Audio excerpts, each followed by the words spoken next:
Assalamu alaikum. I'm going to speak in English because I was told this is going live on Facebook and YouTube. So obviously, people who are watching, most of them not understanding Urdu. Sure. So that's the only reason I would love to speak Urdu. मुझे उर्दू आती है, पंजाबी भी आती है. First of all, thank you, Iftikhar Bhatt Saab, for giving us Sufi Center, and Vakil Ansari Saab for giving us this opportunity to arrange on a short notice for my Senate campaign, which is the first in New York. I have done previously in New Jersey and other states. Well, actually, I'm going to Dallas next week. So while I'm running for Senate from New York District 7, I've been invited other states because of one simple reason: it's a community. So even though I'm not from your district, but you can help me, and as everyone is saying, that you're one person here, but you are actually representing 100 people behind you. They must be in my district. You can call them, because if I'm elected, I'll be the first Pakistani American Muslim South Asian senator in the New York history. And obviously, I'm here. And I'm really thank you for all the dignitaries and all my friends and family here to support me. And Momin Saab, you are our precious, precious treasure here. And I cannot say more than what it is, because your name is more than what it is. I really appreciate you came in and you've given me such a great word. I'm very much thankful to Vakil Ansari Saab, Adnan Bhai, Rashid Sulari, Hamari sister Naid Bhatti, who has spoken very well. I don't know if I deserve that, but I try my best. My job is to bring the young people into politics. That's basically my main goal is. There is a party agenda which I have to follow, and everybody has to follow as a Democrat, which I will follow. But question is, as you see around right now in the United States, we do not have young president. I'm 100% supporting Biden, and at his age of 80 years of age, because we don't have young president. We don't have young politicians. And whoever are there, they are corrupted. As you can see, John Santos is a big example. I do not have any baggage behind me, right? So what I decided to do, as my friends and colleagues said it previously, that I'm taking this big, bold step because I want to change the politics. I want to end the corruption. I want to bring young people. I want to create community centers, right? I want to have your children come over there. I'm going to train them, whether you are in New Jersey, whether you are in Texas, whether you are in New York. I'm here to do this, and I will do this because this is my job. I want to bring young president in the country, although I may not be alive by that time, but at least I can start somewhere. But before that, you would like to know who I am. Apart from everybody saying I've got a smiley face and I'm a very good gentleman, but let me give you a small history about me, that I am a very strong fighter. I've been in politics since age 17. I was a part of Pakistan People's Party at that time. I'm going to start a little bit from back 1988, when Benazir Bhutto was elected as the Prime Minister of Pakistan. I was the party worker with them, and she has given me the officer job in Pakistan Steel. That was my first job, basically. And then Benazir Bhutto was obviously removed from the office, and the other party came in. And when they came in, Pakistan has a bloody politics. Everybody knows that. I've been basically fired on me a couple of times. My life-threatening situation. I had to leave Pakistan with my pregnant wife and come to United States in 1991. Here, I got my American dream, which not too many people achieved that. So from 91 to 95, in 4 years, I reached to the corporate America.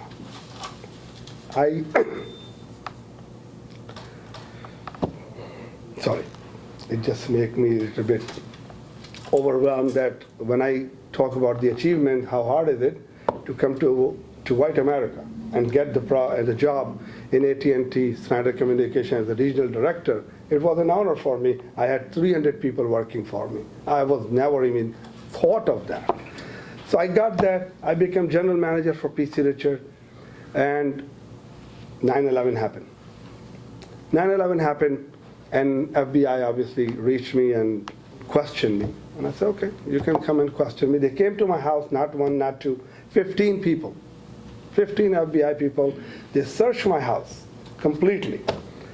And I had 3 children. They were young. They were all crying.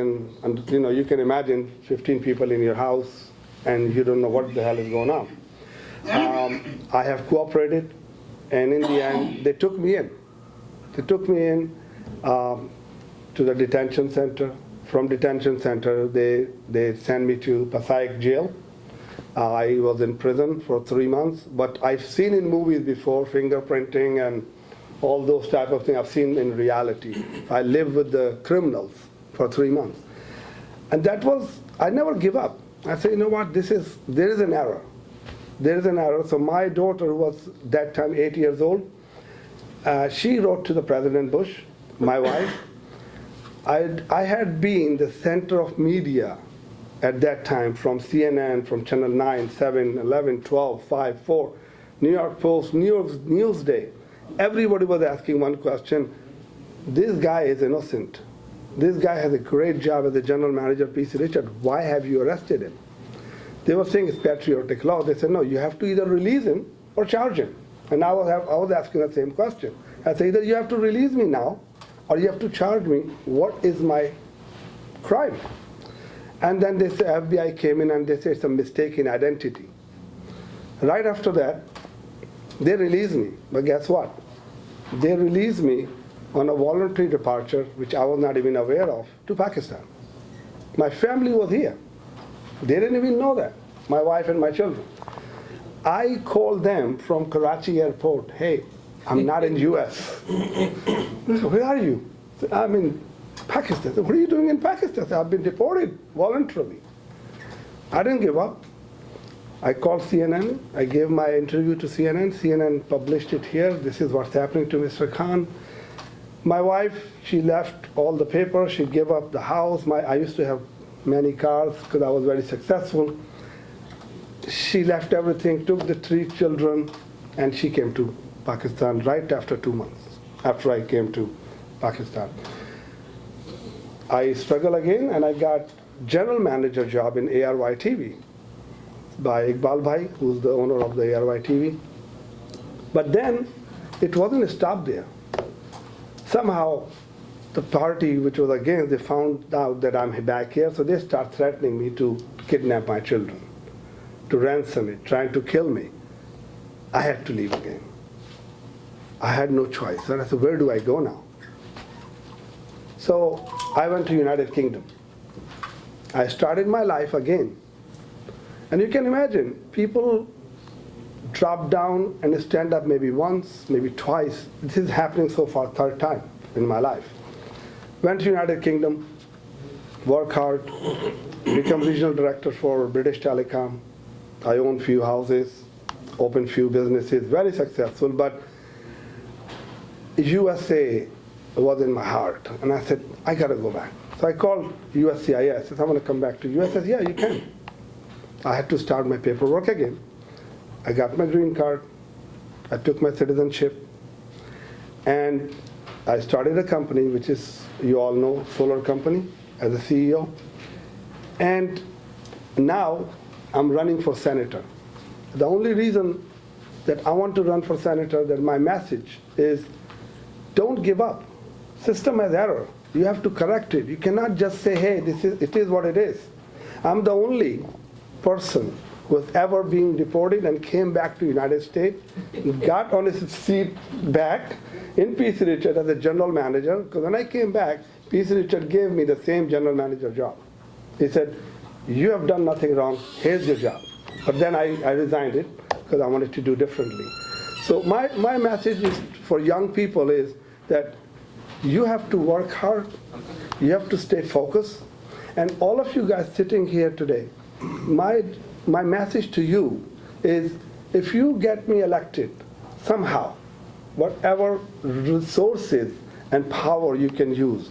Now, I was told by the party, you have to have more heads behind you, and you have to have funding behind you. Then we can talk voting. That's the last step. I have the plan for it too, because I've been in politics before. So I used to arrange small mini buses in Pakistan. I used to pick voters in that bus, bring it to the voting station, and drop it back with the food. They love to do it, and I've done it for my constituency in Karachi, and I was very successful doing it. I'm going to do the exact same thing. I say, here you go, guys, donut and coffee, come and do the vote for me, and they'll do it.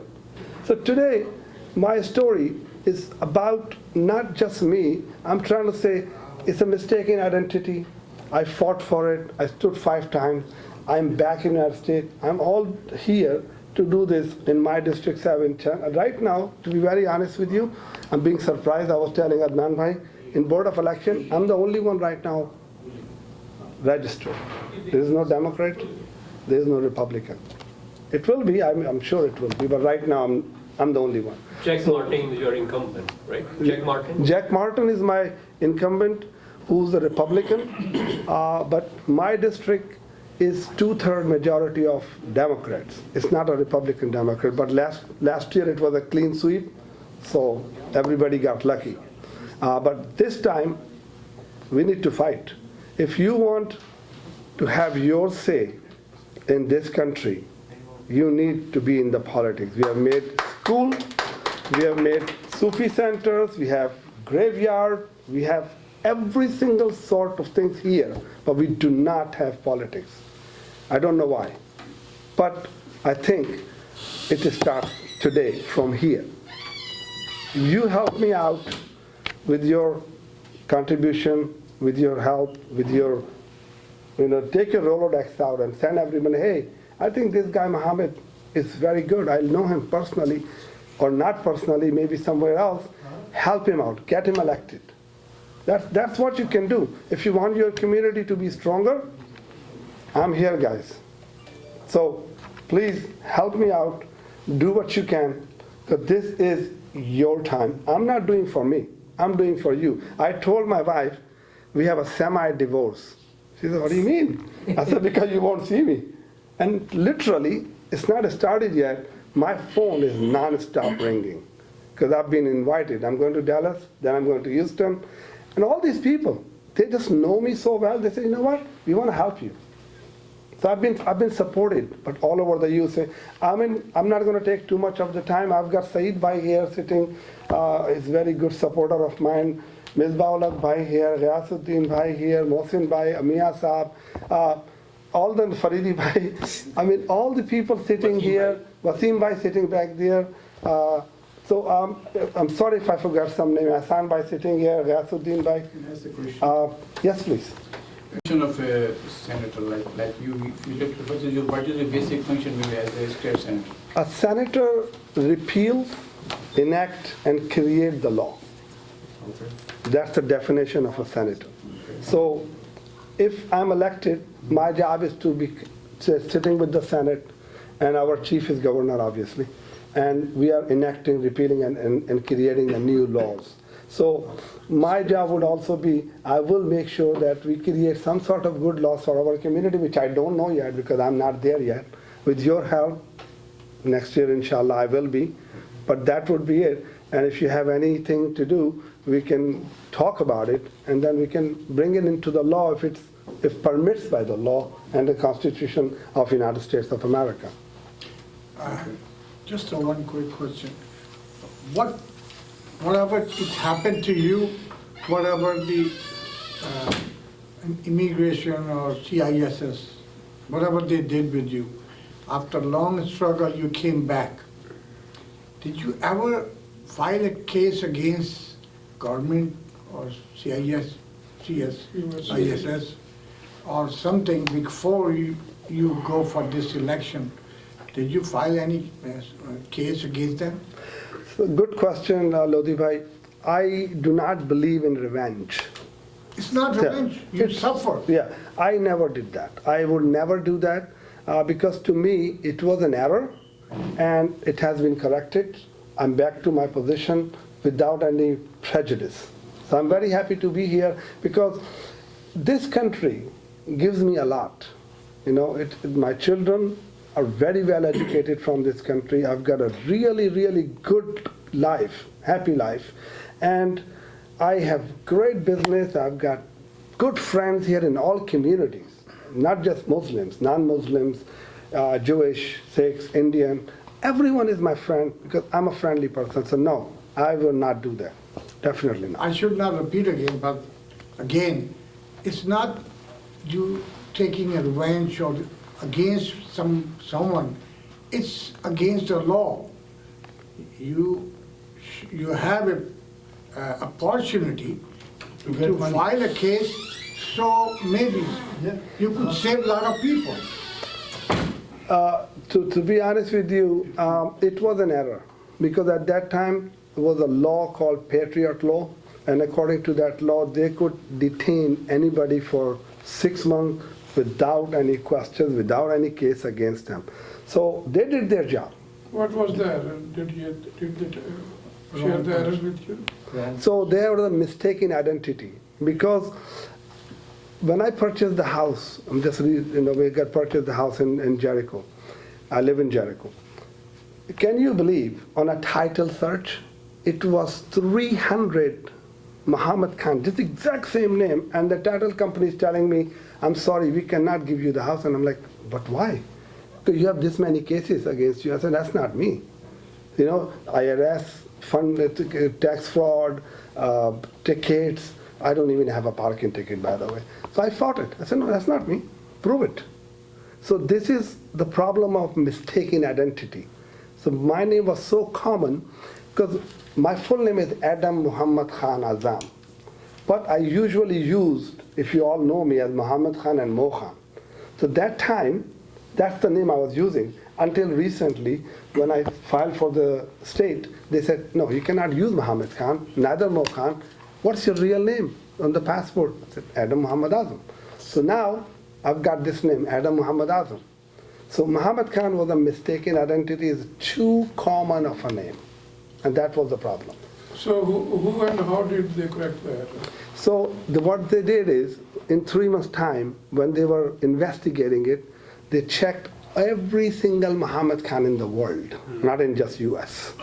And they came back on the air, because I have got proof for everything, because I kept the videos of everything. And the FBI says that Muhammad Khan is innocent, he was a mistaken identity case. Otherwise, I would never be in this United States and gain my citizenship back again. And they concluded this one when you were deported? Sorry? They concluded... before yeah, definitely. No, they came up with this conclusion... Before I leave the country, yes. Before, so then why they deport you? So I was told, I could be wrong, I was told by the legal advisors, the reason why you've been deported out of this country, because if they could have taken you out at that time, many of the people in the prison would have been out based on your case, and they didn't want to do it. I could be the example. Any other question?